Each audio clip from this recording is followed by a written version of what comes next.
coming out on a Sunday. It's a great turnout. You never know with artist talk. Sometimes they can just be packed, and sometimes they can just be a dribble of a few heads. This is great. And I take it you've all seen Kathryn's work, this show before, long followers of the practice. So, firstly, just congratulations, Kathryn. This is such a wonderful show. It's a really nice. I mean, your work is new to me. I've only been in town for coming up 2 years, so you know, I became aware of you when I moved down. So, and it's been interesting seeing when you had your show with Harley, and then going through the archives, seeing when you had your sort of survey at the WAG. It's been nice seeing, even in the short term, how active you are, how prolific you are. And this show is just sublime, and it shows off the gallery as well, which is a really nice mode when artworks can show off the architecture as well we're in, because it's a beautiful gallery. I never even noticed this. So congratulations. So I think we'll keep it pretty loose. Maybe Kathryn and I can chat for sort of half an hour or so, and then we can open up to Q&A. If you've got any burning questions, maybe hold on until then. But if they're really burning, it's fine. it's no fun. And yeah, so just in case I don't know, I work at WAG. I'm the curator of the Contemporary Space Agent at WAG. So I've got a couple of questions. Do you want me to rip in, or do you? Yeah, I was just also going to, as you just said at the end, just then, I was going to, for people who don't know, Bradbrook is the curator at the Warrnambool Art Gallery. So he's come in today to do this in conversation, which I'm very thankful for. No, thanks very much. Yeah. So I watched you speak online about the show, and you spoke to me about the show when I came in during the week. And I've written a handful of questions, and they're probably slightly different to questions you might think I might ask. So in that way, talk about what you want, take the conversation where you want it, but I thought I might try. Yeah, you'll challenge some other stuff. So the first thing I noticed about this show, my background's in photography, and the overarching principles of photography are so strong in this show. The use of rhythm, the use of movement, all the features, all the tree roots, they instigate a movement, they excite an emotive feeling. The harsh crop, the really micro crop of each element, you know, is a strong photographic technique to create emotion, because you're cropping such a small piece of a one-off moment where you delete what happened before and you remove what happens after. So this one really minute take on one thing, it allows your imagination to run wild, to think, where is this located, where is this, what happened before, what's happening after, where am I, what's happening? And the tight crop of removing the flow of the roots by just cutting them off. You know, it's quite an aggressive take, but for some reason in this show it works, and it shows the vulnerability of these living organisms. So my question is, how important is photography in your practice? As you were talking all about photography then, which I completely can empathise and understand, I would put those same elements to drawing or to visual language anyway. So I love photography, but just as a snapper, you know, and that's usually my reference point. I'm taking loads of photography, and all these works did emanate from my own photography. But then I've gone in and edited them and cropped them. And one thing about this show that I was more focused on than previous work was I wanted to really think about the composition. The composition was actually very important, and so I played around with the cropping quite a bit, and really that was to emphasise the strengths and fragilities in that particular point. I mean, I'm just looking across at the vine roots over there, and yeah, you know, if I had the photograph for that might have actually been much wider, much bigger, but I just honed in and even just, you know, couple of centimetres this way or that way. It didn't work. It was really, I really played around with the cropping of the compositions, and particularly also with the gum tree, the magnificent shapes there. Yeah, it was just honing in and zooming right in. So photography is a language that to me is just so similar to, I just read it the same as any visual language, painting or drawing. And you're looking at the composition, you're looking at darks and lights, you're looking at the fragilities and the strengths, you're looking at space, you're looking at honing in really up close to something. And all those elements help tell the story of what you're trying to illustrate or tell. Yeah. Yeah, that is interesting on the story aspect, because when I was walking through with you the other day, you were speaking about works from Warrnambool, photographs taken in Dubai, photographs taken in Queensland, and it made me think about that connection and how important is the memory of those locations to the function of the work. I think it's very, very powerful. I think that's what really adds to the emotive part of the work, that you have such strong memories and connections with that place. And this is an unusual show in that I have got references from all sorts of travels and places I've lived.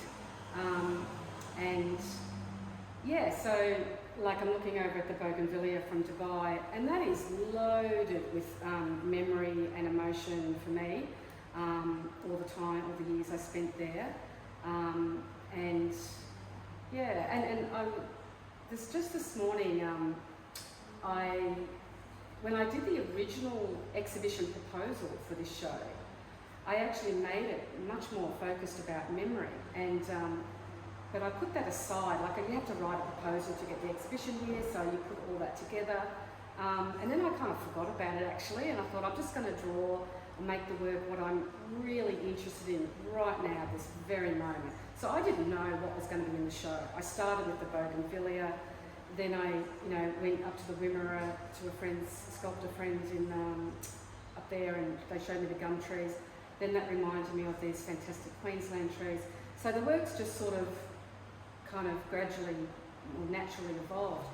But this morning, when I read that exhibition proposal, if you can bear with me, I'll just read a little bit about it, because I've seen now, the exhibition has done what I'd originally written about a year ago and completely forgotten about. And it is to do with memory, getting back to Aaron's question.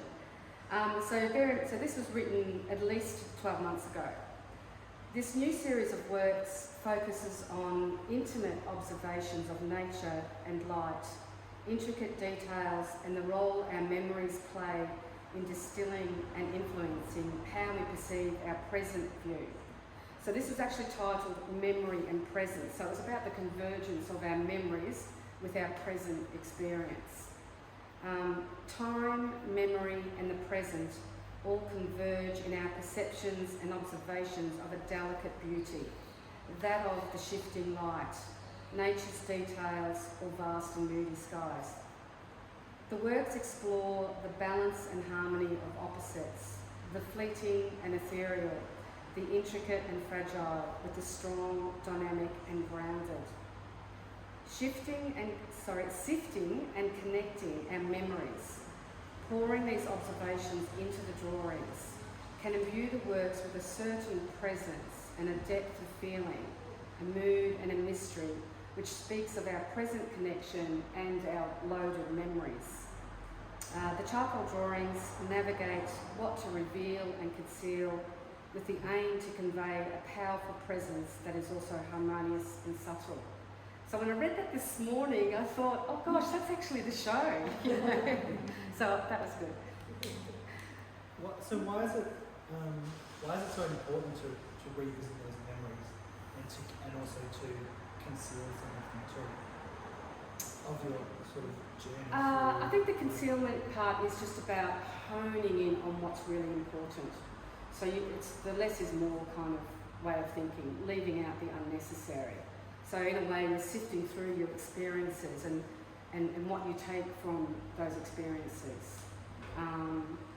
So it was just, what was the question again? I've forgotten. Just sort of how important was delving into those memories.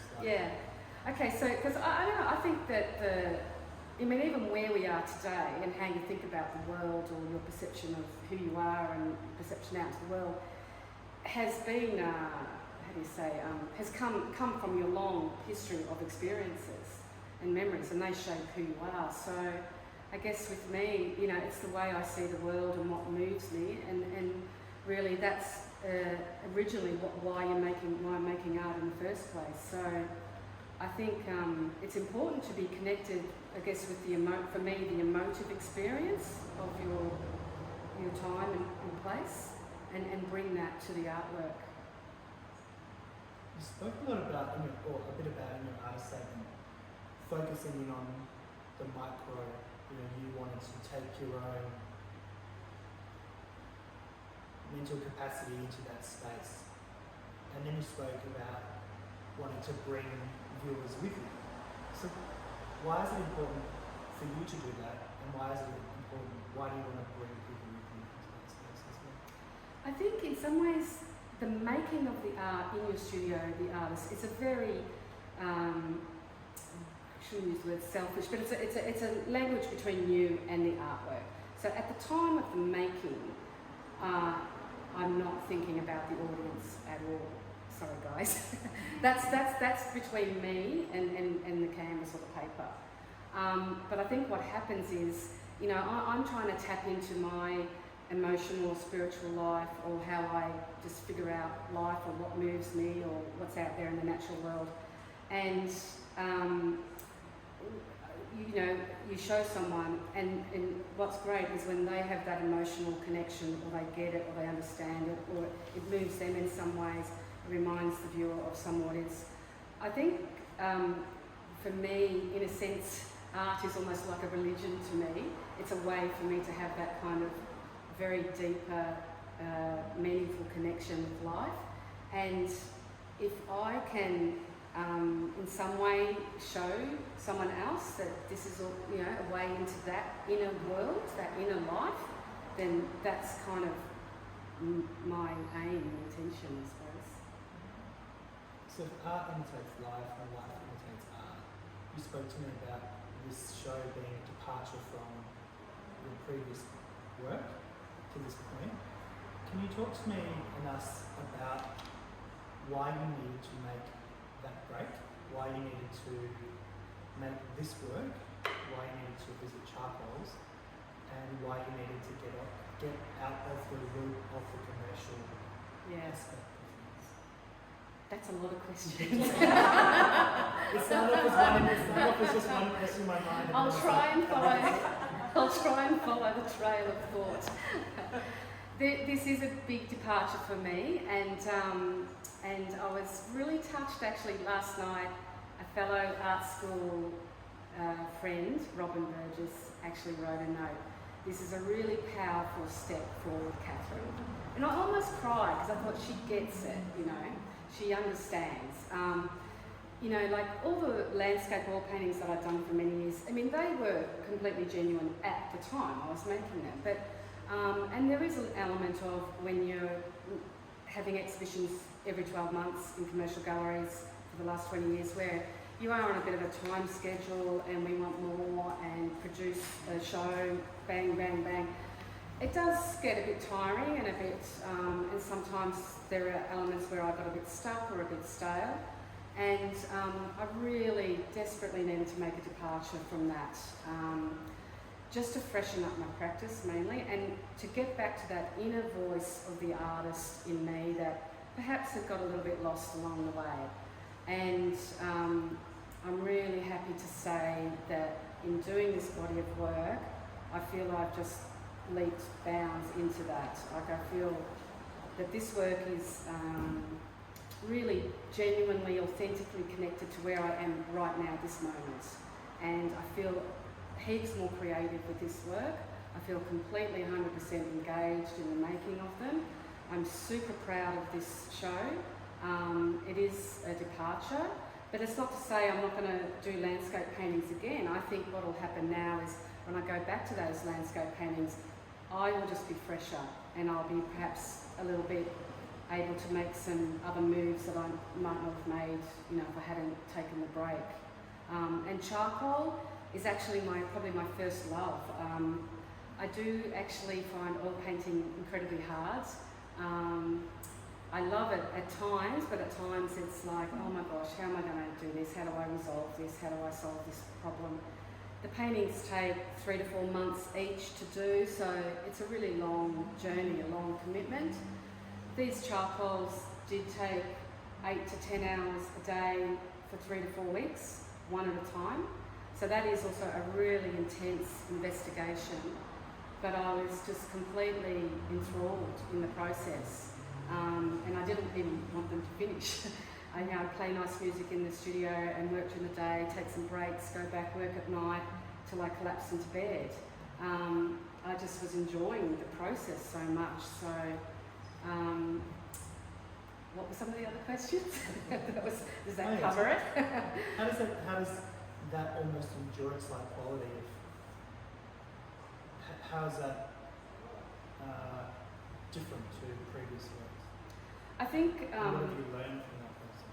I've always been the endurance runner on the artworks. I mean, the paintings take 3 to 4 months, these take a month or so. But with these, I wasn't as much on a rushed time schedule, and so I could really give them the time that I needed. I wasn't like, oh, I've got to have 3 pictures done by next month or something. I just thought, I'm going to give this drawing as much time as it needs, and just take it and work probably, I say slowly, but just, I don't know, slow time. You need that quiet time, slow time in the studio to create in the first place. Yeah. What's that feeling like? Why is it so enjoyable? It takes you into another world, I think, and it's that, I mean, why do you become an artist in the first place? And I think it's, in a sense, visual language is the artist's first language, you know? We're not always great at talking about our art or writing about our art, but, you know, get you in there in the studio making something, and that's, so it's your way of expression. I think that's probably how it begins. And then as you take it on that journey, it's your way into this other world. And for me, that other world is, I guess, a sensory world, and it's a world that enables you to find a deeper meaning and connection, whether that's within yourself and knowledge about yourself, or with just human behaviour, or out in the world, or what's going on in the world. Or for me, I'm often looking at the natural world as the kind of the teacher. So, yeah, being in the studio for long periods at a time, yeah, you're just going into that other world. I don't know, that's what I like about it. Yeah.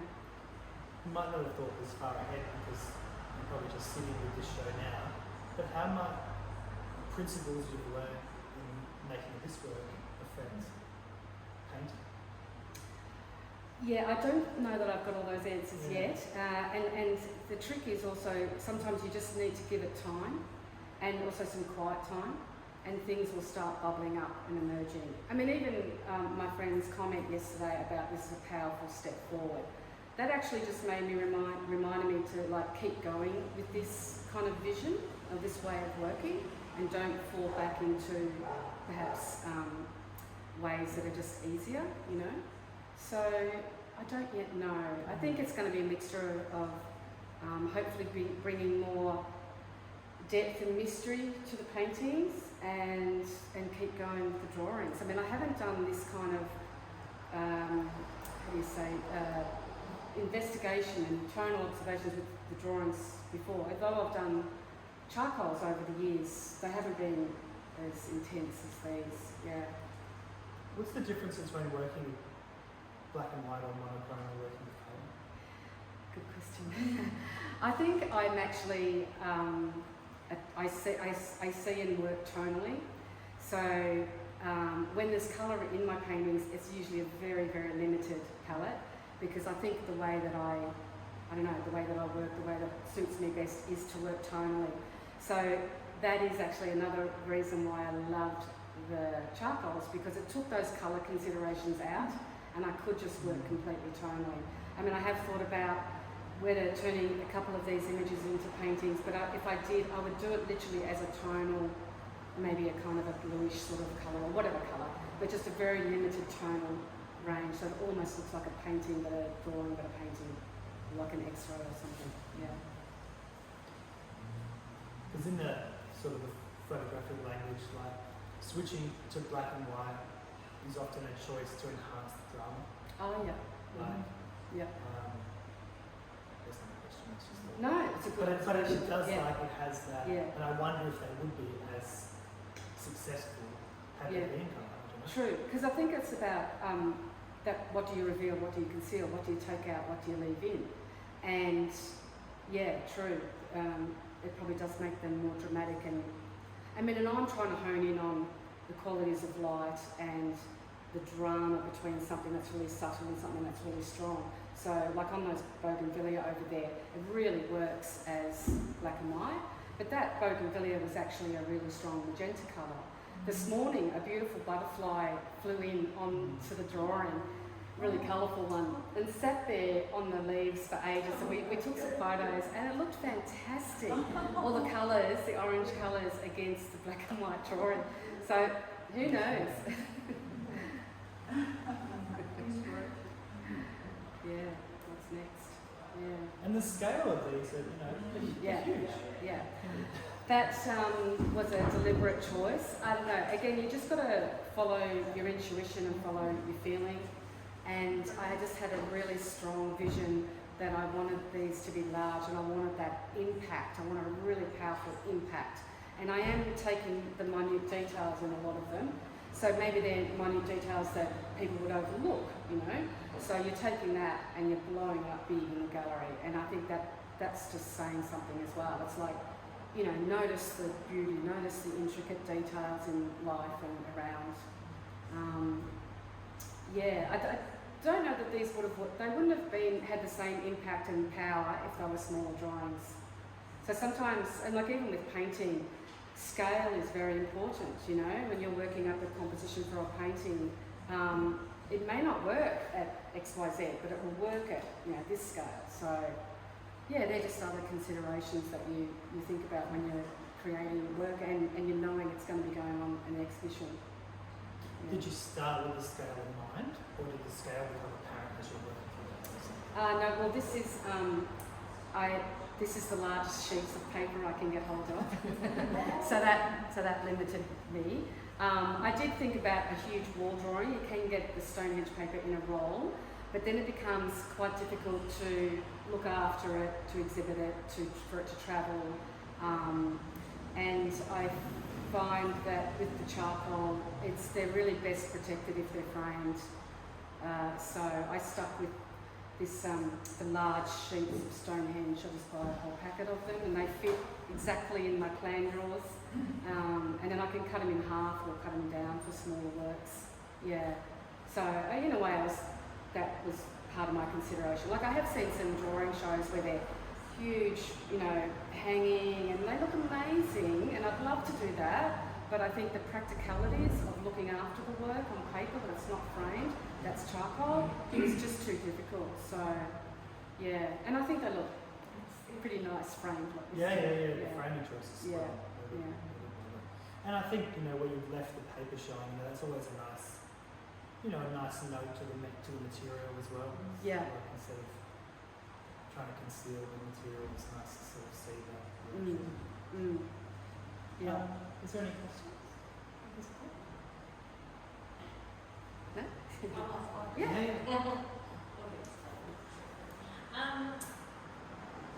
When your friend said it was a powerful step, and you say it was a brave, were you scared doing something a bit of a departure, and how it was going to turn out? I think I'd got to the point where I just had to do it. I had to make that break, had to just be brave enough. There was perhaps a little bit of a worry, because people have followed my landscape paintings for so long. But I thought, well, I'm just going to have to sort of try and bring people with me on the journey.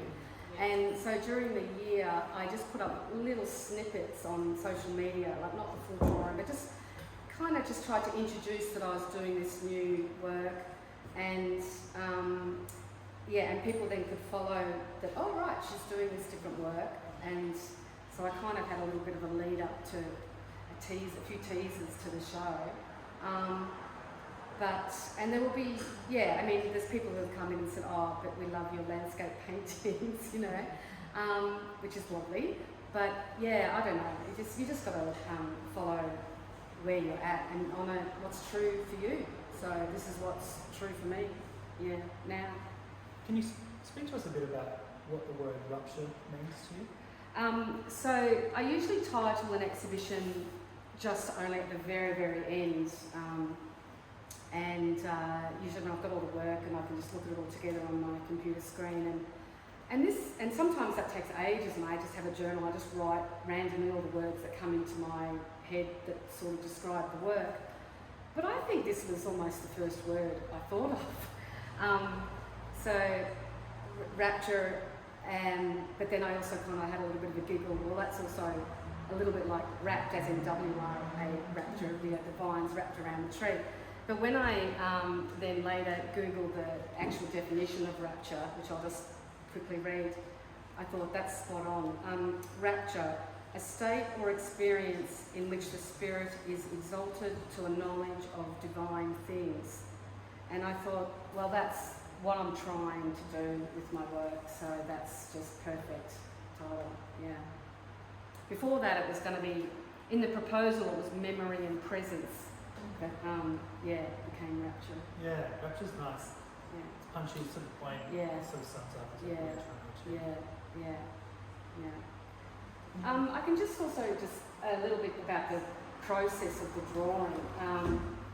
So all these drawings, although some of them are quite dark now, they all start off really lightly. Just the white paper, a few kind of very light lines with the willow charcoal marking where the composition is, and then I work in the slowest way possible. I start from the lightest tones and gradually build to the dark tones. So I'll probably just pick a corner and I'll start there and kind of work like a jigsaw, work my way around, and I'll just work my way getting the first layer, the first bit of information down.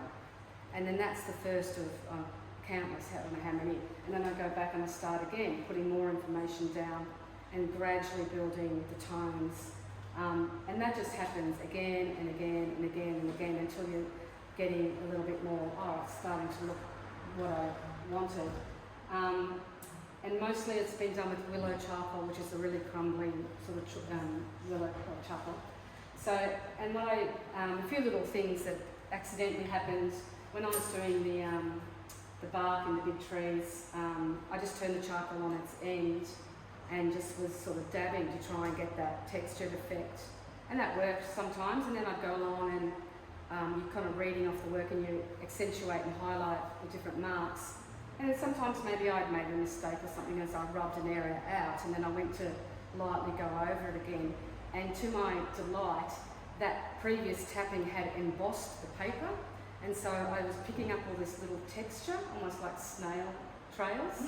And I thought, that's fantastic, And so then I just kept on going with that process.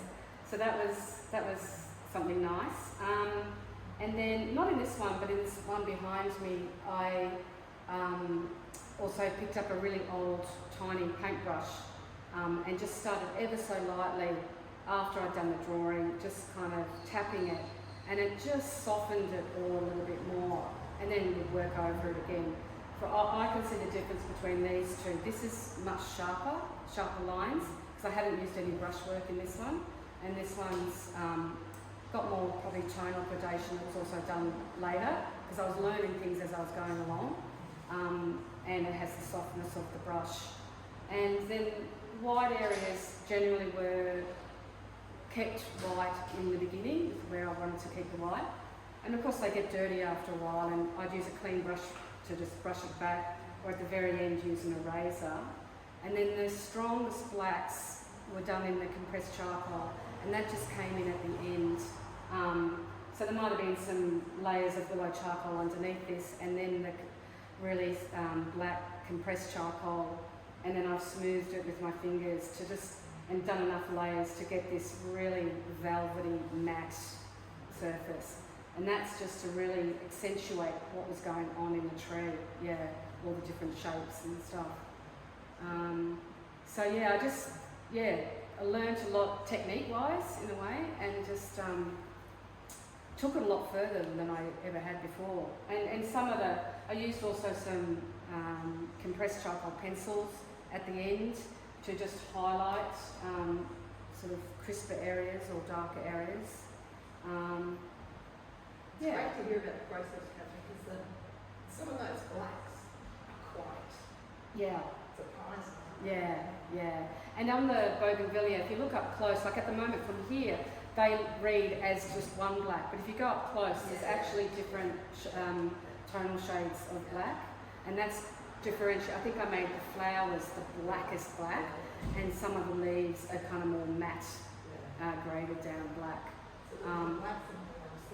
Seaweed, yeah. So all of the seaweed would have initially been done in just willow, and like with the shadows under the willow. I mean, I was like, I put the shadow in, I'm like, oh my god, that's how people make those things pop. You know, you just put the shadow underneath. I was surprised as well how much it kind of jumped out, and then it was a matter of going over each shadow and with the brush softening it, to get the variations in the greys. To some shadows were darker and lighter, and then the seaweed, I just wanted to silhouette the whole shape. It was a beautiful kind of shape, and again, it would have been originally done in willow, and then I would have used probably a charcoal pencil, and then also my finger just rubbing it smooth, and then and just try and be careful around the edges, and then at the very end, if there's any, you know, I would have gone around with an eraser just to sharpen up any edges. Yeah.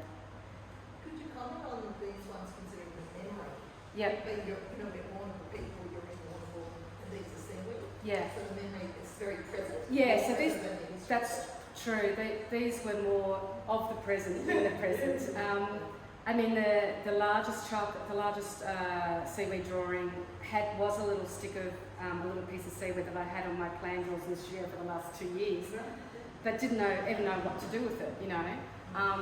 And I think after I was pretty exhausted after I'd done these big ones, and I thought I can't do any more big ones, and nor did I need to for the show. And that's actually a really nice, lighter balance with the show.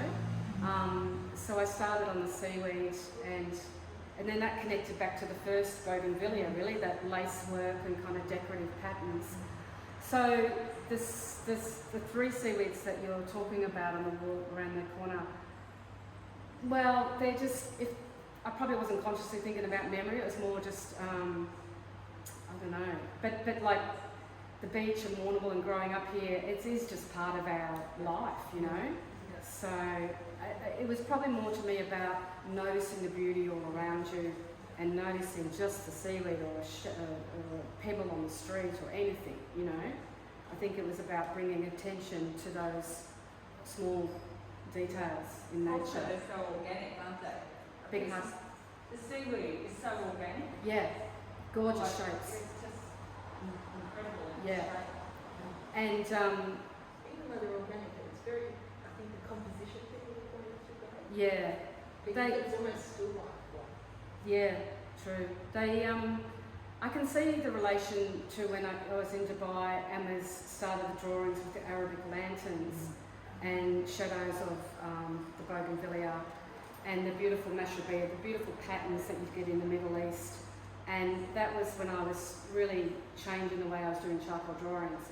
And I started doing those jet blacks against looking at the light and the shadow. So for me, I can see, like even there's some Arabic lanterns that I did that really is just all about all the patterns, you know, and I can see a real connection between the seaweed and that. So I think that whole way of working and seeing has just, you know, it's informed the newest work as well. Yeah. Yeah. Any other questions? Yeah?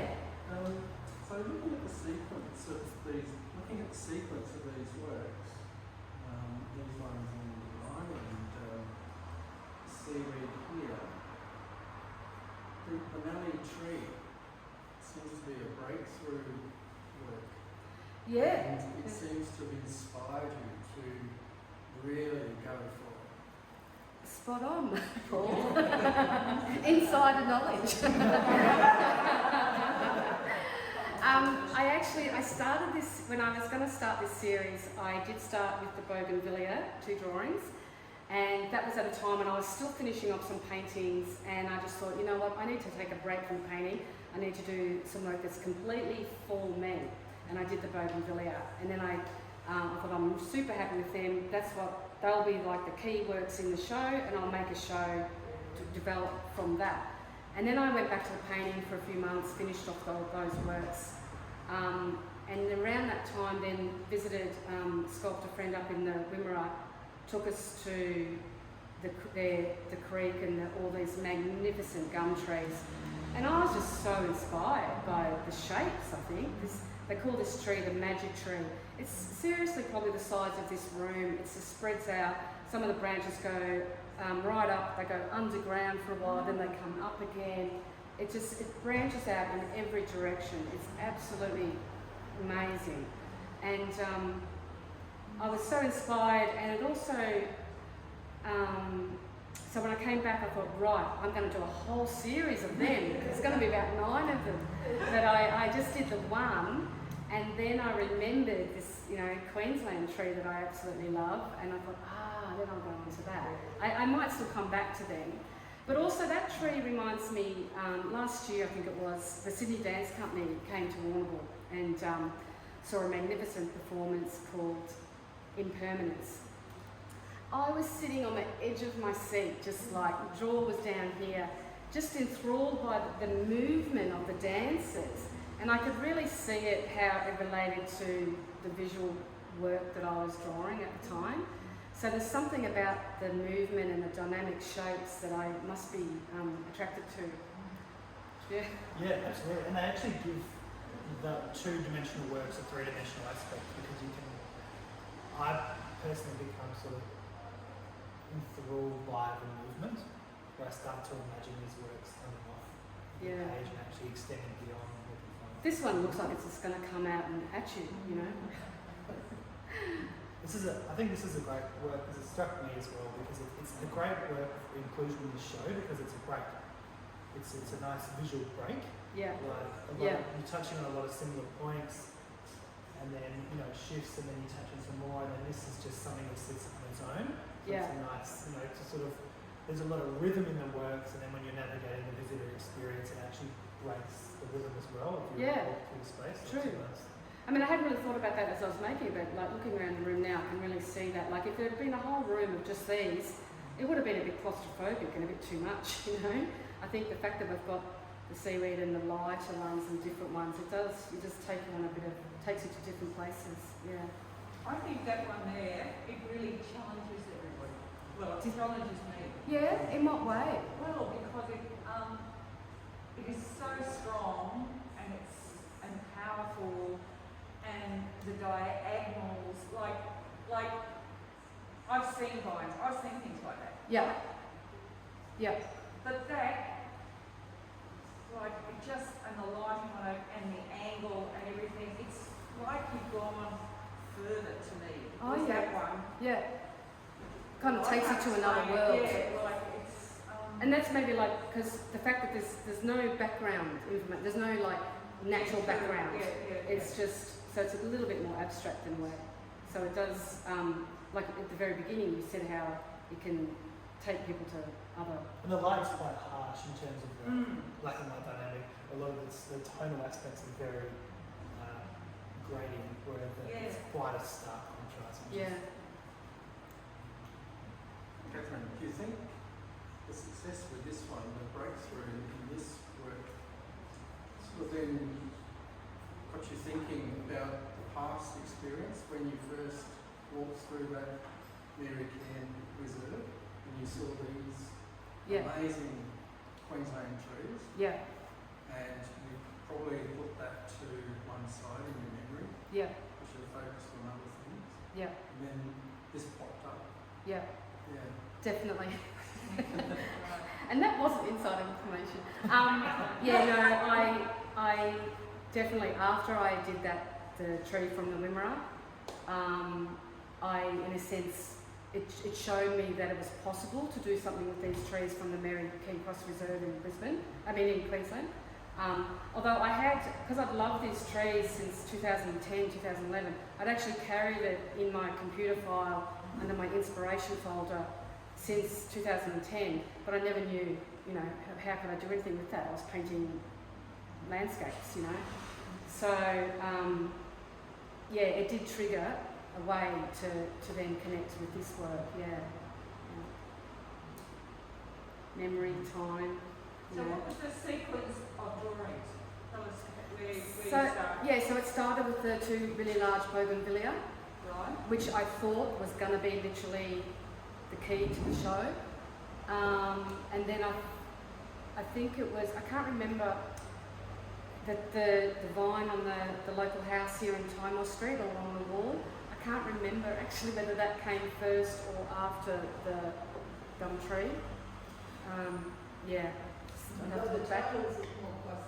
I think, yeah, maybe the gum tree, then the vines on the wall. And then with these, this was first. And this is a little bit, the one I was saying, it's a little bit sharper. I hadn't used that softening.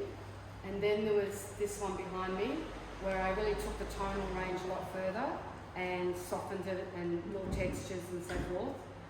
And then there was this end one, which I do remember I never wanted it to finish because I was enjoying the process so much. And really I felt that I took that a lot further and then introduced the background and a bit of the background of in the rainforest. And then I felt like I needed to, that kind of got me inspired to then this end one to let the light in and give it a bit more breathing space. And I love how the big vine that's going up the top, I wanted to keep that really strong and dynamic in some way. The drawing of that was much rougher. I just get the charcoal marks like that, you know. Whereas a lot of this other work was very, you know, tentative sort of pattern making almost. So I wanted to contrast all the delicate work in the lower part of the tree with the really dynamic forces.